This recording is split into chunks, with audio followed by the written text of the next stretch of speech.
Es la mañana del 25 de mayo de 1973. Para muchos argentinos el festejo patrio es doble. Luego de 18 años de lucha y proscripción, jura un gobierno peronista. En el Congreso de la Nación, bajo la atenta mirada de los mandatarios socialistas de Chile, Salvador Allende, y de Cuba, Osvaldo Dorticós, el nuevo presidente, Héctor José Cámpora, afirma que ha llegado la hora de Perón y que a partir de este momento, Argentina apoyará toda lucha antiimperialista. Acto seguido, el presidente Cámpora anuncia un proyecto de amnistía para todos los presos políticos encarcelados por la dictadura. Esa misma tarde, en un clima de fiesta, gruesas columnas de militantes de la juventud peronista, montoneros y el Ejército Revolucionario del Pueblo se dirigen hacia la cárcel de Devoto. En las últimas horas de la noche, ante la amenaza de tomar el penal, un importante número de presos políticos son liberados. Comienza así el gobierno de Héctor José Cámpora.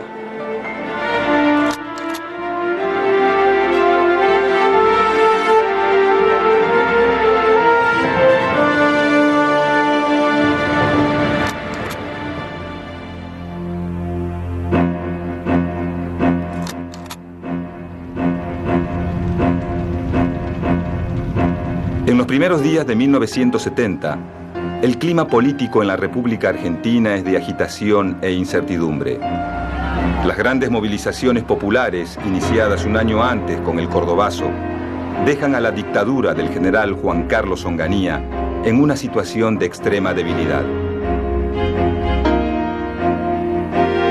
En el mes de mayo, un acontecimiento acelera el conflicto.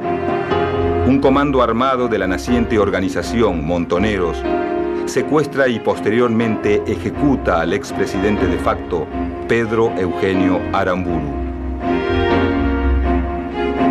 Días después, Onganía es destituido.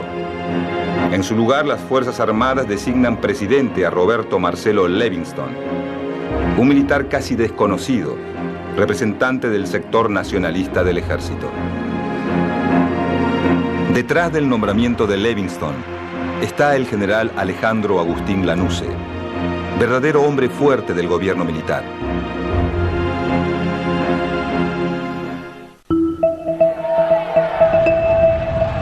Llegado 1971, la situación del gobierno militar empeora.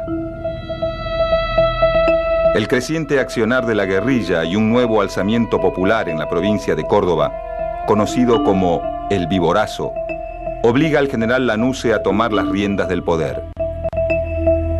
Tras su asunción, propone el GAN, Gran Acuerdo Nacional,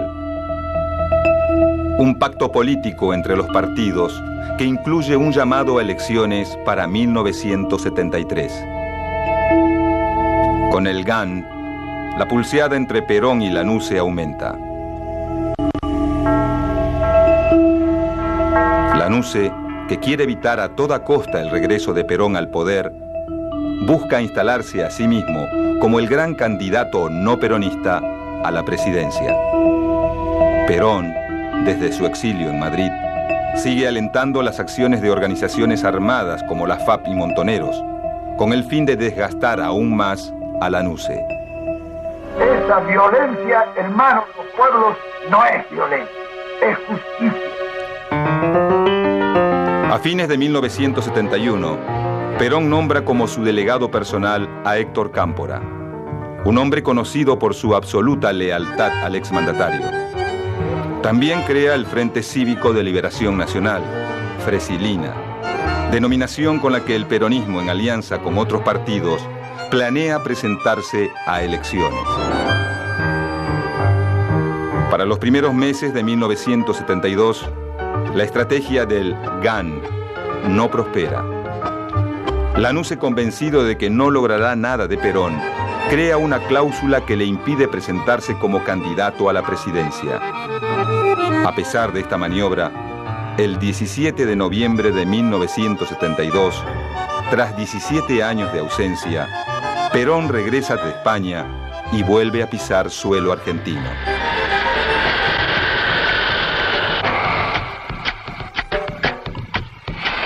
De este modo, el regreso de Perón forma parte de una acción que responde a la palabra empeñada.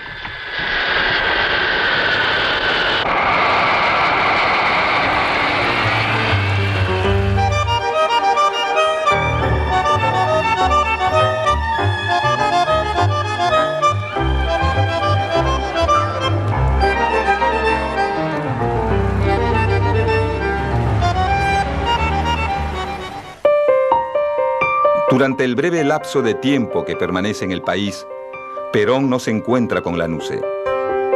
En cambio, sella un acuerdo de convivencia con su histórico adversario, el líder radical Ricardo Balbín. Además, designa a Héctor Cámpora como candidato a presidente por el Frente Justicialista de Liberación, Frejuli, coalición electoral que reemplaza al Fresilina. Bajo la consigna Cámpora al gobierno, Perón al poder, la juventud peronista y montoneros se lanzan a una febril campaña que incluye actos públicos y grandes movilizaciones.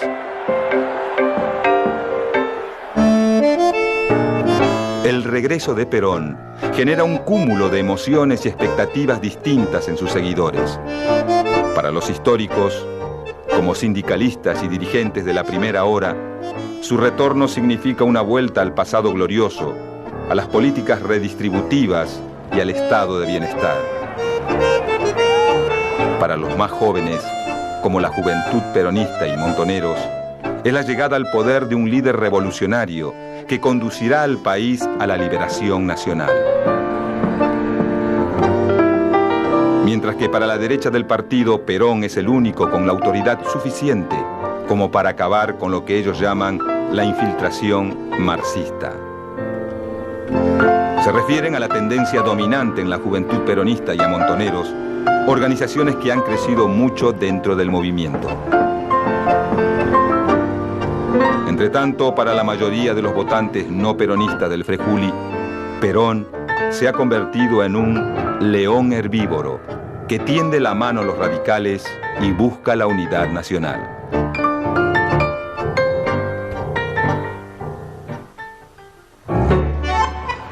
El 11 de marzo de 1973, el país concurre masivamente a las urnas.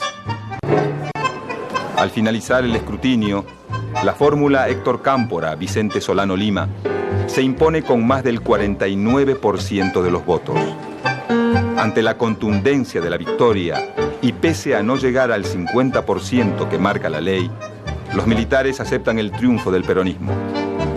En consecuencia, el 25 de mayo de 1973, Héctor Cámpora, el tío, como lo llaman sus seguidores, asume como presidente. En las calles, miles de jóvenes festejan la llegada al gobierno de un proyecto nacional y popular que dice oponerse de manera tajante al imperialismo. Durante la presidencia de Cámpora, la izquierda del peronismo ocupa puestos importantes en el gobierno. Sus candidatos ganan las gobernaciones de provincias consideradas clave, como Buenos Aires, Córdoba y Mendoza, así como varias bancas en la Cámara de Diputados. La juventud peronista obtiene el control de todas las universidades nacionales y logra ubicar a dos de los suyos en el gabinete. Esteban Rigui como ministro del Interior y Juan Puig en las Relaciones Exteriores. Por expreso pedido de Perón, la cartera económica queda a cargo de José Berg Helbart, un empresario de ideas nacionalistas que busca dinamizar la economía argentina mediante el impulso a la exportación de bienes industriales, pero sin descuidar las exportaciones agrícolas. Siguiendo directivas de Perón, la CGT y los sectores empresarios nacionales firman el Pacto Social, un acuerdo para mantener el crecimiento económico sin caer en la inflación.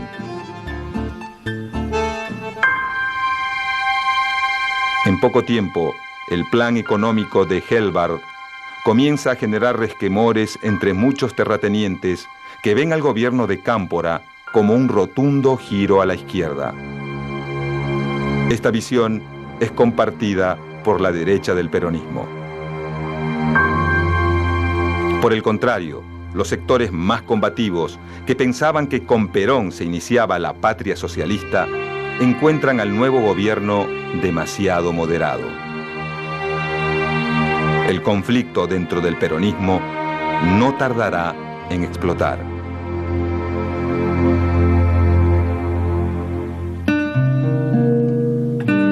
El 20 de junio de 1973 es el día elegido para el regreso definitivo de Perón a Argentina. La organización de la bienvenida queda a cargo de los sectores de la derecha peronista y el sindicalismo ortodoxo, quienes aprovechan la oportunidad para marcar territorio frente a sus enemigos de la tendencia revolucionaria, como se autodenominaba el ala izquierda del peronismo.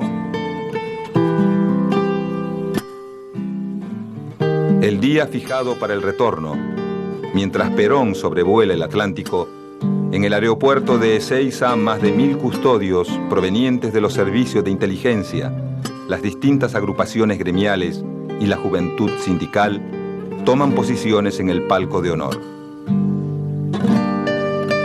Por la autopista Riccieri, un río humano avanza a paso sostenido. Son más de 2 millones de peronistas que marchan a reencontrarse con su líder. Pasado el mediodía, sectores de la juventud peronista y montoneros comienzan a presionar para ganar el palco. La respuesta de los ortodoxos no se hace esperar. En cuestión de minutos, todas las tensiones y resentimientos acumulados por ambos bandos estallan. La patria peronista triunfa a sangre y fuego sobre la patria socialista. Horas más tarde, sin poder reencontrarse con sus seguidores, Perón aterriza en la base aérea de Morón. Detrás suyo, bajan del avión el presidente Cámpora y el ministro de Bienestar Social, José López Rega. Uno de los dos es el gran perdedor de la jornada.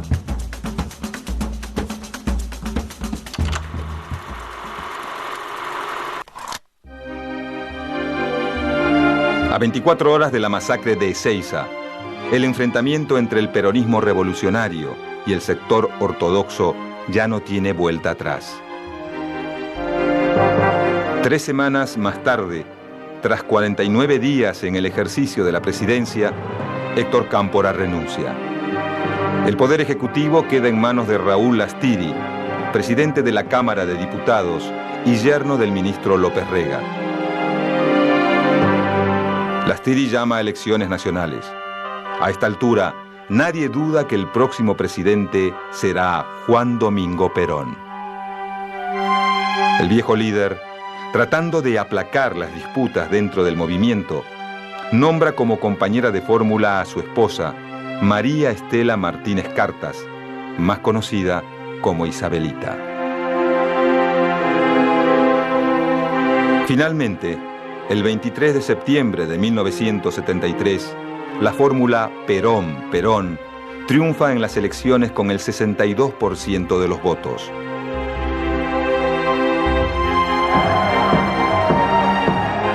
Dos días más tarde, la organización Montoneros se cobra su desplazamiento del poder y los sucesos de Ezeiza, asesinando a José Ignacio Rucci, secretario general de la CGT y mano derecha de Perón.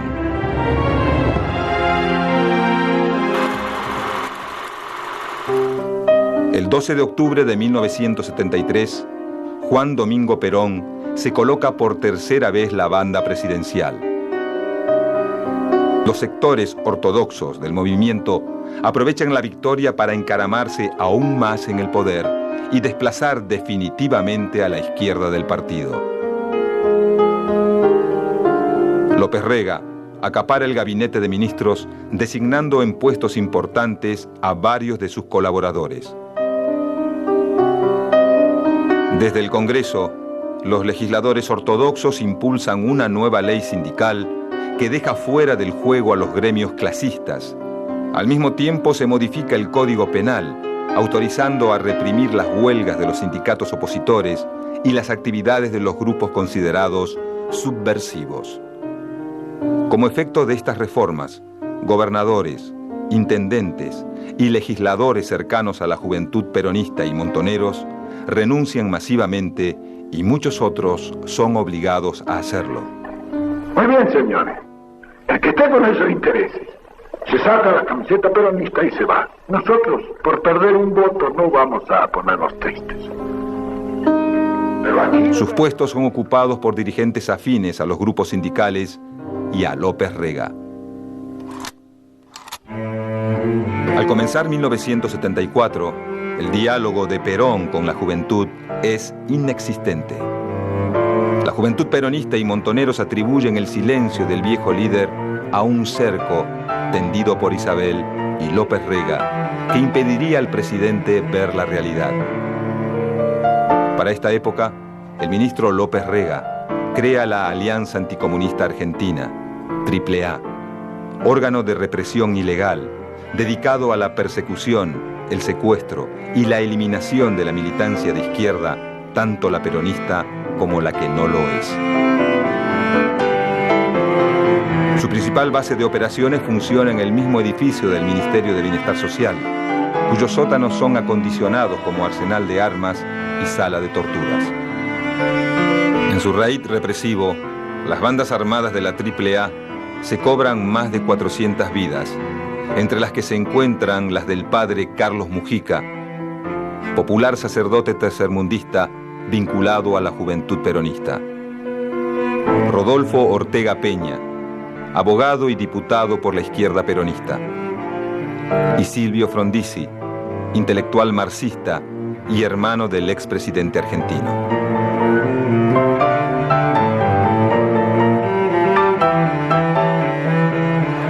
Un nuevo 1 de mayo, esta vez de 1974, Perón vuelve a encontrarse con sus seguidores en el lugar fundacional del movimiento, la Plaza de Mayo. La juventud peronista y montoneros esperan con gran expectativa las palabras de su líder. 21 años en este mismo balcón y con un día luminoso como el de hoy, hablé por última vez a los trabajadores argentinos. Fue entonces cuando les recomendé que ajustasen sus organizaciones porque venían días difíciles. No me equivoqué, ni en la apreciación de los días que venían, ni en la calidad de la organización sindical, que a través de 20 años, pese a estos estúpidos que gritan...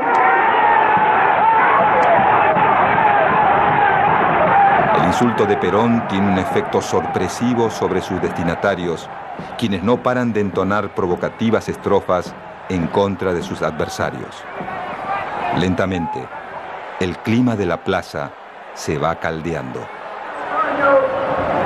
Las organizaciones sindicales se han mantenido inconmovibles y hoy resulta que algunos imberbes pretenden tener más mérito que durante 20 años. Inmensas columnas de la juventud peronista y montoneros comienzan a abandonar el acto.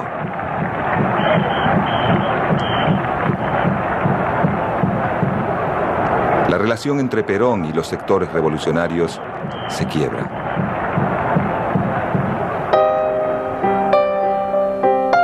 La ruptura de Perón con la juventud se da en un contexto de crisis económica.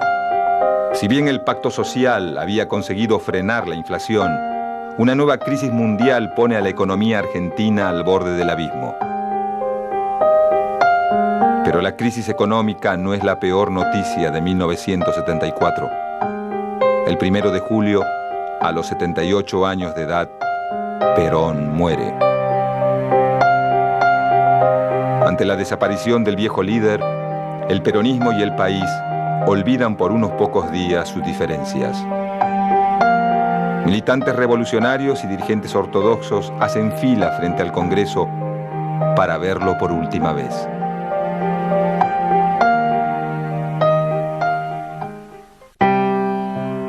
la muerte de Perón, el gobierno queda en manos de su esposa y el poder en las de López Rega. En este contexto, la organización Montoneros, principal blanco de la persecución de la AAA, decide pasar a la clandestinidad. El pase a la clandestinidad coincide con el inicio de una febril ofensiva armada. En pocos meses, la organización asesina al exministro del Interior de la NUCE, Arturo Mort Roig. Secuestra a los empresarios Juan y Jorge Born y atenta contra la vida de uno de los máximos jefes de la AAA, el comisario Alberto Villar. La respuesta de la AAA no se hace esperar. A las habituales cacerías de militantes de izquierda se suma una dura ofensiva contra las agrupaciones de base que simpatizan con Montoneros.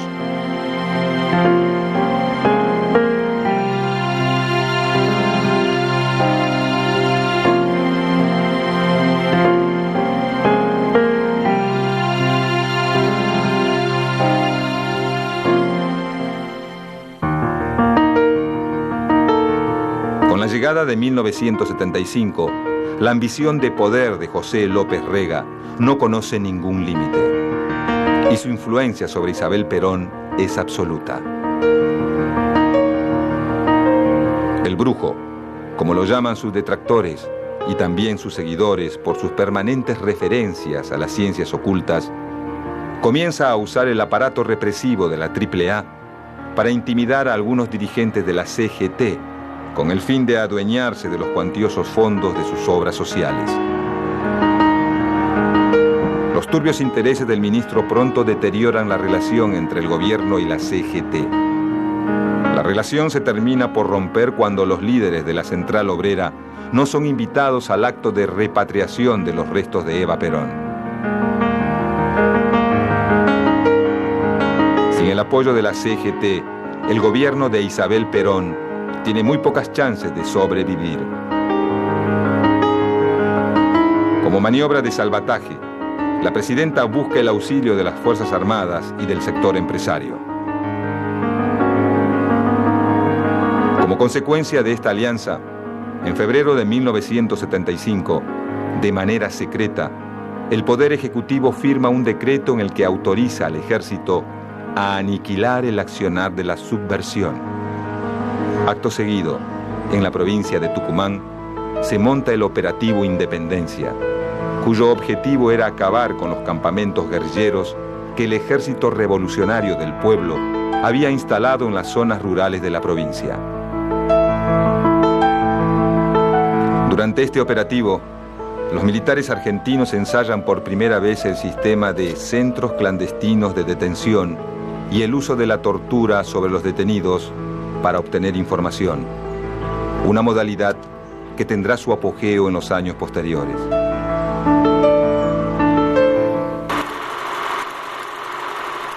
Para mediados de 1975, al sombrío panorama político se suma la debacle económica. En los primeros días de junio asume la cartera de Economía Celestino Rodrigo, un ingeniero industrial con fuertes vínculos con López Rega. A 48 horas de su asunción, el nuevo ministro lanza un feroz plan de ajuste que incluye una fuerte devaluación de la moneda y un brutal aumento en el precio de los combustibles y las tarifas. Este plan, bautizado popularmente como el Rodrigazo, provoca un cataclismo económico que empuja al gobierno de Isabel Perón a un callejón sin salida. En medio del caos que producen las huelgas y manifestaciones en contra del plan económico, López Rega huye del país.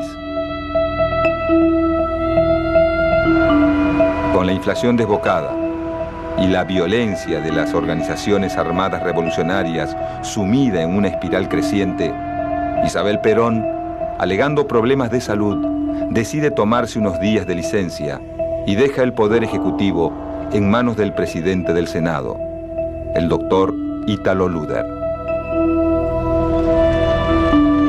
Durante su breve mandato, la modalidad represiva del Operativo Independencia se amplía a todo el país. y se busca un consenso entre peronistas y radicales para desplazar del poder a la presidenta. Pero no logran ponerse de acuerdo en la forma de hacerlo. La popularidad del gobierno se va desmoronando. En octubre de 1975, Isabel Perón retoma sus funciones. Ante las continuas amenazas de golpe, anuncia elecciones para 1976.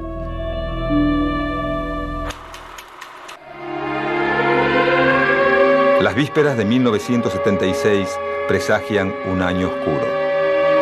En los últimos días de 1975, la Fuerza Aérea intenta un golpe de Estado, que al no contar con el apoyo del Ejército y la Marina, es rápidamente sofocado. Pocos días después, en la localidad de Monte Chingolo, un escuadrón del ERP intenta copar el batallón del Ejército Domingo Viejo Bueno. Esta operación, sin duda el golpe más ambicioso de la guerrilla argentina, culmina en una brutal matanza que diezma las filas de la organización guerrillera.